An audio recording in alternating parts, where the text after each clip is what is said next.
안녕하세요. 나무와 평설의 다정한 수다입니다. 반갑습니다. 네, 오늘은 저희 채널 처음으로 네, 계속 영화, 드라마만 저희가 가지고 얘기를 하다가 처음으로 책을 예, 가지고 둘이 같이 얘기해보기로 했어요. 얘기하는 시간을 갖도록 했고요. 네. 이 책은 또 형설이 너무 재미있다고 소개를 시켜줘서 네. 저도 책을 사서 한번 읽게 됐는데 이 책은 이언 맥큐언의 이런 사랑이라는 책인데요. 저는 미디어 2.0에서 2008년도에 황정환 님이 번역하신 책이고요. 최근에는 복복서가에서 제출간되는데 네, 제목이 견딜 수 없는 사랑으로 여기서는 이제 번역이 네. 됐고 또 옮기니는 한정환님이세요. 네. 두 분의 정환님이 정환님이 이언 맥큐언의 책을 번역을 맞아요. 해서 저희가 네, 같이 이 책을 가지고 있는 책을 네. 읽고 똑같은 같은 같은 책이에요. 책입니다. 네, 나눠보기로 했습니다. 네. 원래 이언 맥큐언은 굉장히 영국 문학에서는 주목을 받고 있는 작가인데요. 우리나라에도 굉장히 많은 작품들이 소개돼 있어요. 첫사랑 마지막 의식, 암스테르담, 그리고 여러분이 제일 많이 아시는 책은 속죄. 영화로도 일단 먼저 유명해졌는데 속죄는 책도 두껍지만 그래도 이언 맥큐언이라는 이름을 우리나라에 알리게 되는 어떤 그런 책이라고 생각이 들고요. 그 이후에도 뭐 토요일이라든지 칠드런 액트라든지 최근에는 레슨이라는 작품도 내서 저는 굉장히 이 작가를 좋아하는데 특히 이런 사랑이 이언 맥큐언의 작품 중에서는 굉장히 생각보다 주목받지 못했다는 생각을 했어요. 그래서 읽어보기를 한번 권했고 마침 또 재미있다고 저희가 의견이 맞아서 이 책을 소개해보기로 했습니다. 네. 그러면 그래도 아주 간단한 줄거리를 좀 소개해 주시면 좋을 것 같아요. 네, 이 책은 신의 부재를 확신하는 과학자와 신에 대한 믿음으로 그를 스토킹하는 한 남자의 이야기입니다. 그래서 이 스토킹을 의학적인 용어로 르클레랑보 신드롬이라고 하고요. 자세한 이야기는 또 이어가기로 하죠. 네. 일단은 이 책의 이제 그 시작은 굉장히 시작 자체가 독특해요. 네. 왜냐하면 굉장히 큰 사건을 묘사를 하고 있는데 네. 한마디로 얘기하면 좀 트라우마가 될 수 있는 그렇죠. 굉장히 특별한 사건이 꽝 하고 터지고 네. 이 사건을 기점으로 그 후가 바뀌는 완전히 거죠. 바뀌어버리죠. 그래서 그런 것으로 이루어져 있는데 저는 사실 이제 처음에 어쨌든 이 사건이 그 열기구가 네. 이제 있다가 떨어진 거죠. 네, 이 책 표지에 나와 있는데요.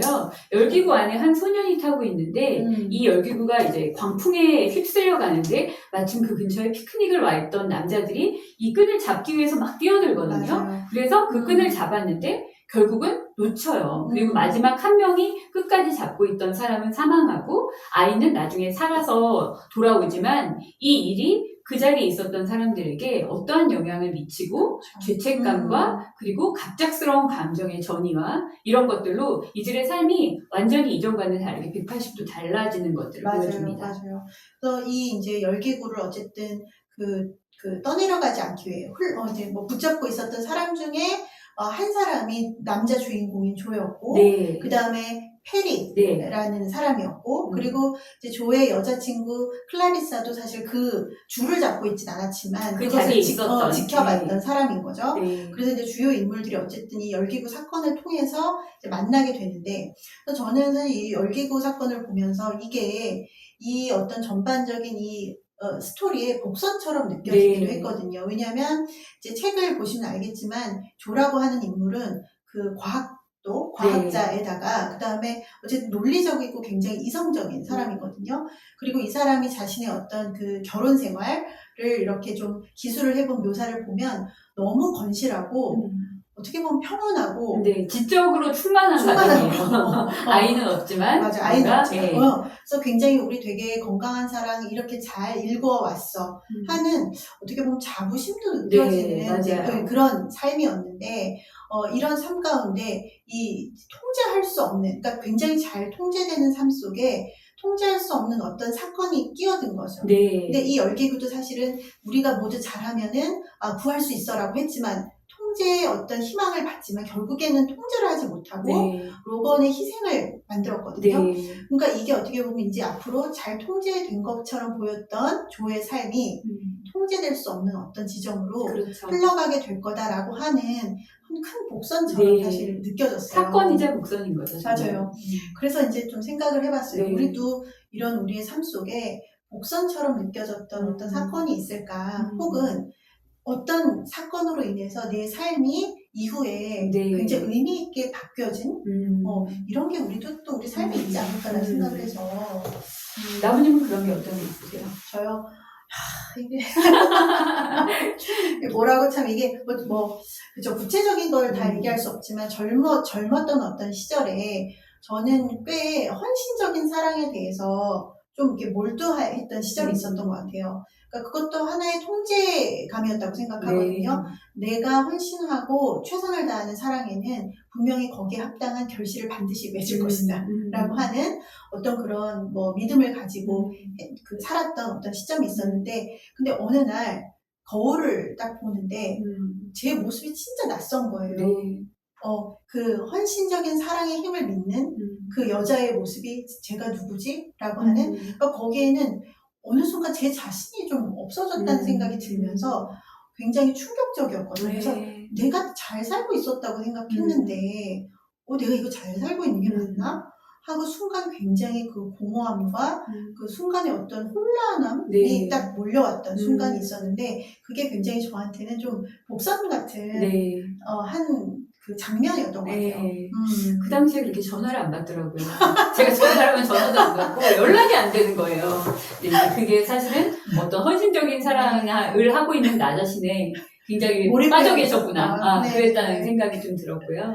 저는 이제 개인적으로 제가 꿋꿋하게 나름대로 열심히 살아왔다라는 제 인생에 대한 자부심, 어쩌면은 조도 그랬을지도 모르겠어요. 내 인생에서는 크게 흠잡을 것이 없고, 이론적으로나 뭐 어떤 학식으로나 성취로나 괜찮다라고 생각을 했었을 것 같은데, 저는 어느 날부터 이제 사춘기가 된 아이가 굉장히 얼굴이 어두워지고 눈을 닫아 잠그고 그리고 표정이 굉장히 무섭다고 생각을 했어요. 근데 사실은 그게 아이가 저에게 보내고 있는 어떤 불만이라든가 자기 마음을 알아달라는 두려움의 신호였다는 거를 그때는 몰랐거든요. 근데 그전에는 제가 뭐 아이를 키우면서 뭐 에세이도 쓰고 동화책도 쓰고 그랬기 때문에 아이에 대해서는 잘 파악하고 있다라는 어떤 자기 확신이 있었지만, 아이가 사춘기를 이제 힘들게 겪는 과정들을 보면서 그렇지 않았구나. 내가 아이를 다 알고 있고 잘 키우고 있다는 생각이 오만이었구나 하면서 저의 저 스스로에 대한 약간 콩깍지 혹은 자기 확신을 벗게 된 그런 계기인 것 같아요. 그 이후로와 이전과 저는 굉장히 다른 사람이 됐다고 저는 생각을 하고 있거든요. 더 성숙한 사람이 됐습니다. 그렇겠죠. 그래야 돼요. 안 그러면 너무 힘이 드니까. 근데 그렇지만 어쨌든 이 책에서 나오는 이 열기구의 사건은 사실 굉장히 큰 트라우마라고 할 수 있죠. 일상적인 트라우마는 아니고 정말 굉장히 손상이 올 만한 트라우마라고 생각하는데, 왜냐하면 조가 어쨌든 굉장히 살리려고 노력을 했지만 그 소년을 살리려고 했고 함께 협동한 사람들이 있었지만 결국 이 사람들이 끝까지 그 줄을 같이 잡지 못하고, 그렇죠. 한 사람 오직 로건만 잡고 가다가 정말 추락사에서 죽었어요. 맞아요. 그리고 근데 또 그 안에 있는 아이는 잘 살아서 돌아가거든요. 그러니까 로건의 죽음이 어떻게 보면 헛된 희생이 된 거고, 그때부터 이제 조는 내가 그 줄을 제일 먼저 놓은 사람은 아니기를 바라고, 내가 만약에 그 줄을 끝까지 잡고 있었으면 어땠을까? 아니면은 로건이 먼저 놨으면 어땠을까? 여러 가지 그런 자책들을 엄청나게 하게 돼요. 맞아요. 그래서 한동안은 아내와의 화제가 이것밖에 없을 정도로 엄청나게 이 일을 계속해서 말로 재현하면서 내가 그러지 말았어야 했는데 혹은 그랬어야 했는데 사이에서 굉장히 헤매죠. 맞아요. 그래서 삶의 큰 트라우마는 죄책감을 동반한다는 것도 굉장히 그 특징인 것 같아요.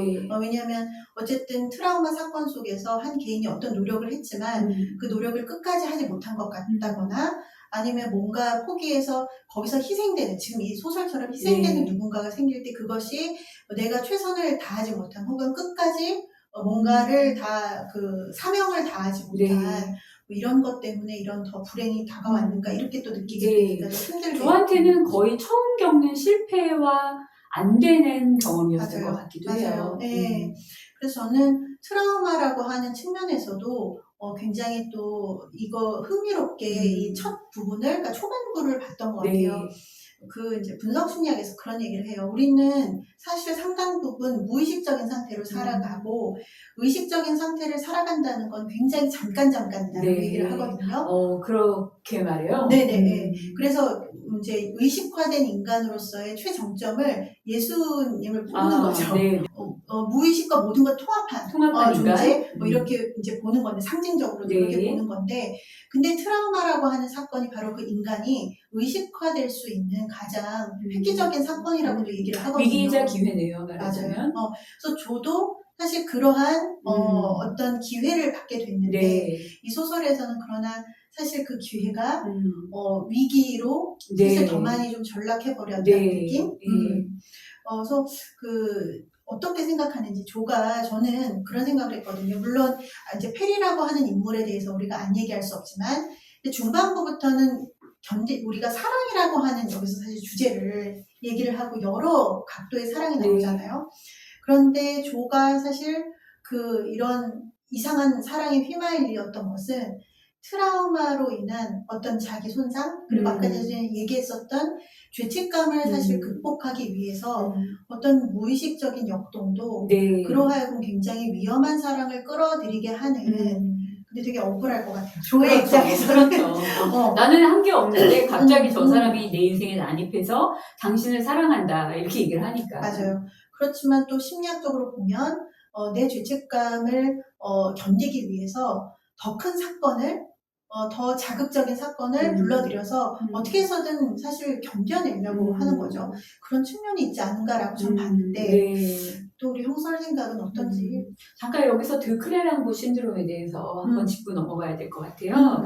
이 페리 같은 경우는 굉장히 고립된 인간이었잖아요. 왜냐면은 본인이 아버지, 어머니도 일찍 돌아가시고 유산으로 받은 집에서 살고 있고, 그렇기 때문에 직장 생활도 심지어는 할 필요가 없었어요. 학교도 고등학교까지만 나오고, 그리고 뭐 일이라든가 이런 거를 안 하고 혼자 그 집 안에 유산으로 받은 큰 집 안에 틀어박혀서 종교 생활도 어떤 뭐 교회를 나간다든가 성당을 나간다든가 이런 커뮤니티에 속하지 않은 채 본인과 어떤 신과의 일대일의 만남 이런 거를 굉장히 지향하는 그런 신앙 생활을 하다가 그런 고립된 상태에서 우연히 나왔는데 에드벌룬을 잡는, 하늘에 떠있는 에드벌룬을 잡는, 그래서 사람을 구하는 굉장히 강렬한 집단 경험을, 협동 경험을 갖게 된 거예요. 그래서 그 강렬한 경험이 사실은 그 자리에 같이 있었던 조를 하나님이 나에게 보내준 사람이다. 이것이 나의 영원하고 순수한 완전한 사랑이다라고 믿어버리게 된 거죠. 그래서 이 드클레랑보 신드롬이라는 것이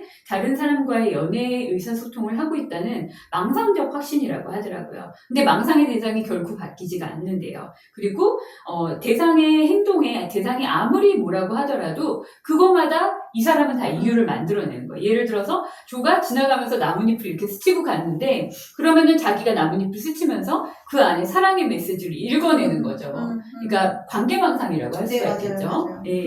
그래서 환각도 없고 인지적인 결함도 나타나지 않는데 어쨌든 이 사랑을 100% 자기 쪽에서 믿어버리고 일방적인 사랑을 쏟아붓게 되는 그런 사랑인 거죠. 그러니까 조의 입장에서는 조는 헤테로 남성으로 아내 이제 클레리사와 함께 사실혼 관계를 유지하면서 살고 있는데 갑작스럽게 난입해서 정말 스토킹을 당하는 상황이 된 거잖아요. 그러니까 이런 어떤 경험 자체가 너무나 고통이었겠죠, 진짜로. 그렇죠. 네. 그래서 뭐 고통이긴 하지만 어쨌든 조도 굉장히 그 트라우마로 인해서 약해져 있는 상태였기 때문에 갑자기 막 자기는 과학계로 원래는 저널리스트거든요. 글을 쓰는 저널리스트인데 갑자기 과학계로 돌아가서 순수 과학을 하겠다고 하고 굉장히 막 좌충우돌하는 행동으로 아내 클레리사를 굉장히 당황스럽게 하잖아요. 그래서 이 가운데 클라리사는 어떤 사랑을 했다고 보세요? 그러니까는 여기서 어쨌든 굉장히 일방적인 병리적인 사랑을 하는 페리가 있고 그리고 그 사랑의 대상이 되어버린 또 트라우마로 인해서 굉장히 취약해져 있는 그죠? 조가 있고 그것을 바라보는 클라리사의 사랑은 어땠을까요? 사실은 너무 조마조마했을 것 같아요. 그러니까 클레리사 같은 경우는 책에서 짧게 스치고 지나가는데 아버지가 알츠하이머를 앓았기 때문에 남편의 이런 어떤 모습이 그리고 막 페리가 자기한테 막 이렇게 한다고 막 계속 얘기하고 이런 것 자체가 굉장한 위협이죠. 심적인 위협이죠. 이 남편도 미친 거 아닐까? 이런 생각을 하게 만드는 거예요. 근데 그러면서도 어떻게든 이 남편을 잘 받고 하려고 하지만 저는 제가 봤을 때 이 두 사람의 대화가 이 클래리스라는 여자도 굉장히 똑똑해요. 키츠를 가지고 이제 존 키츠를 가지고 논문을 쓰고 그 얘기 뭔지 사실 저희도 영문학의 조예가 없어서 잘 못 알아듣겠어요. 가끔 조가 하는 과학적인 얘기도 그냥 그런가 보다 그냥 그 했는데 두 사람이서는 그런가 보다 그러세요 약간 이런 느낌으로 둘이 대화를 하는데 굉장히 내밀한 부부의 관계에서조차 약간 학식과 지식이라는 아주 얇고 반짝거리는 미쓰리를 갑옷을 입고 대화를 하고 있는 것 같은 느낌이 들어요. 그러니까 사실은 부부란 무장해제가 되는 관계잖아요. 근데 그게 아니라 어떤 상황에서든 그런 어떤 마지막 한 단계를 벗어버리지 못하는 느낌? 그렇기 때문에 이들의 관계가 이런 큰 사건이 왔을 때 정말 바닥부터 흔들릴 수밖에 없지 않았나 그런 생각을 하게 됐어요. 그렇죠. 그러니까 조 같은 경우는 물론 그런 사랑의 대상이 되면 너무 무서울 것 같고 네. 뭐 정신 차릴 수 없죠 진짜. 그렇죠. 그렇긴 하지만 그 어떤 페리라고 하는 대상에게 어떻게 보면 이 조도 너무도 비합리적일 정도로 굉장히 좀 집착하고 네. 이렇게 살피는 그런 가운데 클라리사의 관계는 점점 뭔가 멀어지잖아요. 멀어지고 있는데 그거를 알아차리지를 네. 못하고 그리고 클라리사도 마찬가지로 자신의 어떤 그 개인적인 어떤 개인사 때문에 남편이 어떤 불안을 겪고 있는지 이거를 제대로 사실 또 봐주지 못하잖아요. 무조건 그렇죠. 네가 너 미친 거 아니야? 뭐 이렇게 보고 있으니까. 그래서 각자의 어떤 이런 부분 때문에 결국 서로가 진짜 해야 될 얘기도 하지 못하고 서로 진짜 바라봐 줘야 될 부분들을 바라봐 주지 그렇죠. 못하고 되게 흔들려 버리게 된, 네. 멀어져 버리게 된 결과가 나온 거겠죠. 맞아요. 그래서 참 이런 집착적인 사랑이 너무나 무섭구나. 이 사랑에 대해서 이제 얘기를 쓴 거를 보면은 나는 당신에 대해서 절대로 당신의 사랑은 나한테 아니요라는 대답을 하지 않을 거다. 페리의 사랑. 페리의 사랑은 당신을 향한 페리 나의 사랑은 단단하고 격렬하며 아니요라는 답을 받아들이지 않을 겁니다. 내 사랑은 꾸준히 당신을 향해 나아가서 당신을 소유하고 인도할 것입니다. 다시 말해서 내 사랑은 하나님의 사랑이며 당신의 운명입니다. 당신의 부정과 거부와 논문과 책은 모두 지친 어린아이의 작은 발길질일 뿐입니다. 이건 시간 문제일 뿐이고 때가 되면 당신은 고마워할 것입니다. 라고 굉장히 일방적이고 확신적인 사랑을 얘기하거든요. 그래서 이게 정말 거의 신념에 가깝다고 느꼈어요. 그렇지만 신념하고 믿음이라는 거는 차이가 있잖아요. 그렇죠. 네. 믿음이라고 하는 건 뒤집어 보면 의심이 있다라고 하는 거니까 그러니까 의심이 있어야 믿음도 있죠. 그렇죠. 그런데 신념이라고 하는 거는 그 한시의 의심과 질문도 용납하지 않는 그렇죠. 어떤 마음인 건데 아니오의 아도 용납할 수 없죠. 그렇죠. 그러니까 그런 지점이 진짜 되게 좀 무서운 지점인 것 같아요. 그래서 저는 그래서 이 책을 읽으면서 되게 고민을 많이 했어요. 왜냐하면 어느 때는 사랑의 믿음도 필요하거든요. 그러니까 어떤 지점에서는 조와 클라리사는 서로에 대한 믿음이 흔들려 버렸다고 생각이 들어요. 이 작은 사건 아니에요. 페리라고 큰 사건 때문에 믿음이 흔들려 버렸고 페리는 근데 엄청난 신념으로 또 뜨겁게 엄청난 스토킹을 하죠. 정말로. 다가오는데 진짜 우리가 정말 좋은 사랑이라고 하는 게 혹은 건강한 사랑이라고 하는 게 어느 만큼의 신념, 그렇죠. 어느 만큼의 믿음을 담아야 되는가, 혹은 어느 만큼 우리는 의심하고 질문해야 되는가라고 하는 자꾸 이제 질문을 던져주는 것 같은 거죠.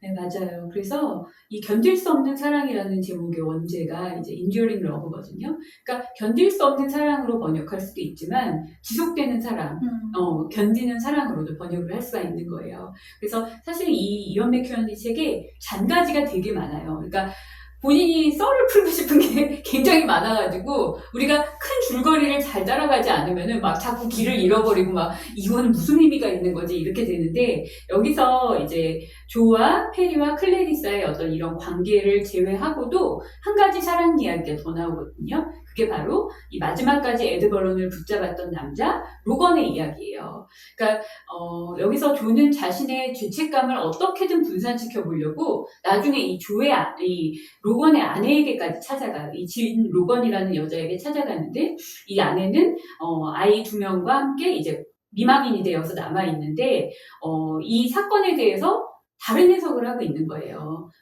뭐냐면은 이제 자기 남편이 차를 타고 가는데 그 상황에서 엘벌론을 끈을 잡고 죽은 건 맞지만 그 차에는 불륜녀가 타고 있었다. 그래서 그 차 안에서 여자의 스카프와 그리고 함께 가려고 준비했던 피크닉 세트가 썩은 채로 방치되어 있었다. 그래서 이 남자는 정말 당신들이 말하는 것처럼 어떤 온건하고 정직해서 이렇게 그거를 잡은 정의로운 사람이 아니라 사실은 불륜녀 앞에서 용감해 보이고 싶어서 있어 보이고 싶어서 그렇게 갔다가 개죽음을 당한 양반이다. 이렇게 해석을 하고 있는 거예요. 근데 사실 죽은 자는 말이 없고 차 안에는 그 피크닉 세트와 여자의 향수 냄새가 나는 스카프가 있으니까 부인으로서는 너무나 이 남편의 죽음이 이해되지 않고 납득되지 않고 그러면서도 원망만 이제 남게 되는 거죠.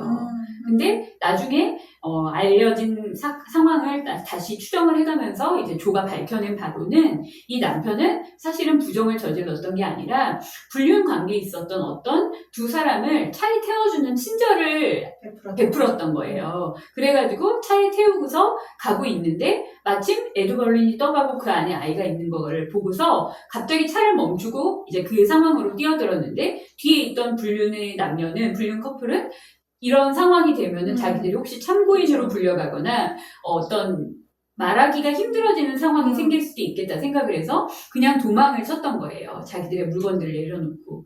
결국은 이런 진실이 파헤쳐지는 과정을 통해서 아내는 살아갈 힘을 다시 얻게 된 거죠. 그러니까 사랑이 얼마나 강하면서도 되게 유약한 그렇죠. 거냐 생각을 하게 돼요. 왜냐면 예전에도 근데 이런 사람인데 몰라 이런 거 있잖아요. 그러니까 다른 아이를 살려서 희생할 만큼의 사람이라면 그러니까 그 사람이 어떤 남편과 어떤 그 아빠로서 살아왔을까 했을 때 보여줬던 모습이 있을 것 같은데 이제 그걸 그 스카프와 피크닉 세트 앞에 그 모든 것이 다 없어졌어. 없어져 버리고 그러니까 이 아내는 질문을 이 아내도 못한 거잖아요. 그렇죠. 그래도 어쩌면 뭐 다른 사정이 있지 않았을까를 질문하지 않지 그냥 무너져 내리는데 그러니까 이게 얼마나 사랑이 굉장히 강한 것 같으면서도 약하다. 네. 근데 약하고 환멸과 어떤 이런 거를 동반한 거친 사랑이야말로 사실 어떻게 보면 진짜 사랑이 될 수 있는 것 같아요. 그렇죠. 페리에게는 환멸이 없었잖아요. 그렇죠. 그냥 오직 나의 사랑은 가장 아름답고 순수하고 옳다. 근데 그게 다른 사람들한테는 너무 무서운 병증인 거예요. 주변 사람들을 다 위험에 빠뜨릴 수 있는 병증인 거예요. 그래서 질문한다는 거가 되게 중요하다고 생각했고 질문하는 사랑이 결국은 이 사랑을 오랫동안 지속되게 하는 거라는 생각이 듭니다. 맞아요. 네. 저도 이 제목을 생각하면서 이 견딜 수 없는 사랑이라고 하는 게 여러 가지 의미가 있겠구나. 그러니까 페리가 준 사랑은 일방적으로 그 사랑을 받는 대상으로 하여금 진짜 견딜 수 없게 하는 죽어야지 끝나는 거예요. 끝나는 너무 죽어야지. 무서운 사랑이고 또 조와 클라리스가 맞이한 사랑은 굉장히 안온하고 견고할 줄 알았는데 이런 사건 하나로 흔들려 버려서 어떻게 보면은 견뎌야 되는 시험을 겪게 되는 시험대에 올라선 사랑이고 그건 로건의 부인도 마찬가지였다고 생각하는데 결국 사랑이라고 하는 거는 너 견딜 수 있느냐 견디어야 되지 않느냐 하는 질문 앞에 이렇게 서게 되는 때가 있는 게 아닌가. 맞아요. 그 시험대가 한 번은 있는 것 같아요. 꼭 과속방지턱처럼 굉장히 쭉 달리고 있었던 차가 속도를 줄이고 통과해야 되는 시간들이 있는데 모든 사랑은 그런 과속방지턱을 통과해야 하지 않나라는 생각을 하게 되네요. 네, 맞습니다. 네. 과속방지턱 많이 넘어보셨나요? 모르겠어요. 막 그냥 매달리기만 했어요? 아니 그렇지 않죠. 왜냐하면 과속방지턱이 있었으니까 또 이렇게 또 가정을 이루고 또 이렇게 또 살고 있겠죠. 네. 여기서 보면은 나중에 그 조는 정신병원에 수감된 이후에도 똑같이 편지를 써요. 그리고 사소한 어떤 햇살과 뭐 커튼의 움직임과 이런 거에서도 조의 사랑의 메시지를 읽어내는 거예요. 그러니까 이게 완벽한 정말 망상이자 병증이죠. 그렇지만 이런 사랑은 이런 굉장히 스토킹으로 인해서 심적으로 관계가 다 파괴된 조와 클라리사는 이제 아이를 입양하고 조금 더 자신들이 겪었던 트라우마에서 새로운 구조를 만들기 위해서 부부가 애쓰고 있다. 이런 얘기들이 나중에 나오거든요. 실제로 이런 드클레랑보 신드롬의 피해자들은 뭐 정말 이혼을 하거나 너무 이 심적인 타격이 트라우마가 너무 커서 이혼을 하거나 아니면 이민을 가거나 아니면은 뭐 한 사람이 그냥 정말 극단적인 선택을 하거나 뭐 이런 경우들이 있다고 해요. 근데 어쨌든 간에 이런 환멸의 시험대를 통해서 다시 한번 우리의 사랑에 질문을 던지고 그 다음 단계로 넘어가는 사랑이 지속되는 사랑, 견디는 사랑이 아닐까 그런 생각을 했죠. 지금 우리의 사랑은 그 시험대에 올라와 있는 중일까요? 저는 한동안 계속 시험대 계속 시험대의 연속을 있는 것 같은데 그러다 보니까 이 시험대가 평지같이 느껴지는 단계들도 오더라고요. 네. 그냥 나는 한 번 넘었을 때는 어려웠는데 그냥 이제 약간 처음에는 천국의 계단이었는데 지금은 트레드밀이 됐다? 약간 이런 느낌? 저는 문득 궁금해지는 것 같아요. 조와 클라리사는 이 사건을 겪음으로 인해서 어떤 그 전후가 어떻게 다른 사랑을 하고 있을까? 그 전에는 그냥 우리는 되게 좋은 사랑을 네, 하고 있어. 네. 거의 완벽해 네. 했다면 네. 그 이후에 사랑은 어떤 사랑을 하고 있을까? 이들은 사랑을 어떻게 해석하고 있을까요? 아이를 입양했다고 하잖아요. 근데 그거 자체가 이 사람들에게는 굉장히 큰 변화라고 생각하거든요. 물론 기른 정도 다 나은정이랑 다 똑같지만 어쨌든 간에 이 사람들의 고유한 자기들의 세계에 핏줄이 아니고 뭔가 다른 존재를 들였다는 거. 그리고 내 힘으로 통제되지 않는 자식이라는 존재를 들였다는 것 자체가 이 사람들에게 있어서는 되게 큰 용기이자 네.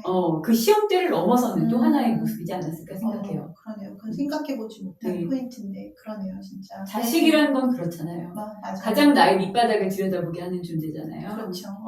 이들의 사랑도 어떻게 보면 다 통제 가능한 게 아니라 네. 그냥 통제할 수 없는 상황이 올 수 있다. 네. 그렇지만 그때 우리는 또 최선을 다해서 질문하고 네. 견뎌내기 위해서 또 최선을 다하고 네. 그렇게 가는 게 사랑? 네. 아닌가 뭐 이런 해답을 얻은 게 아닌가 네. 싶기도 하고요. 네. 그냥 참 이언 맥큐언의 책이 생각을 많이 하게 만들어요. 뭐 질문을 해서 답을 던지는 게 아니라 그냥 툭 하고 던져놓는 느낌이거든요. 그래서 굉장히 오독의 자유도 있고 오독의 즐거움도 있고 그 수많은 격가지들 중에 한 가지를 붙들어도 재미있게 책을 읽을 수 있는 그런 책이라고 생각을 하거든요. 네. 그래서 저는 이 책을 3독 정도를 했는데 읽을 때마다 이제 또 느낌이 또 다른 것 같아요. 네. 저도 이번에 처음 읽어서 굉장히 어떻게 보면은 빠르게 정신없이 네. 읽었는데 이독을 한번 예. 그러면은 또 보이지 않았던 것들이 보일 것 같아요. 네. 그렇습니다. 뭐 사랑은 진짜 강해서 병리적으로 사용돼도 엄청 지독하게 이렇게 그렇죠. 강인하고 네. 또 굉장히 건강한 방식으로도 굉장히 강력한 힘을 낼 수 있는데 어쨌든 우리의 사랑은 나를 살리고 네. 또 다른 사람을 살릴 수 있는 함께 살 수 있는 그런 사랑으로 쓰였으면 합니다. 네, 소모되기만 하면은 너무 괴롭잖아요. 네, 맞습니다. 같이 살아야죠. 네. 자, 그러면 오늘 저희 첫 책 얘기 이렇게 끝내고 네. 있는데 끝내기 전에 우리 책의 인물에게 네. 좀 애정이 가는 혹은 아니면 좀 마음에 가는 인물에게 한마디씩 하기? 네. 먼저 해보시죠. 저는 클라리사. 네. 클라리사가 어쨌든 견디는 사랑을 무작정 하기보다 네. 떨어져 있는 시간을 좀 선택했거든요. 네, 맞아요. 그 편지가 끝에 있어요. 네. 근데 그랬기 때문에 다시 합쳐졌다는 걸 보면서 클라리사 참 지혜로웠던 것 같아요. 가끔은 견디기 위해서는 견딜 수 없다고 생각하는 그 연약함을 받아들이는 시간도 필요한 것 같아요. 잘했어. 그렇군요. 저는 페리에게 약 잘 먹으라고 전하겠습니다. 자, 그럼 오늘은 여기까지 하고 네. 저희가 다음에는 또 다 새로운 콘텐츠로 여러분들을 찾아뵙도록 하겠습니다. 감사합니다. 감사합니다.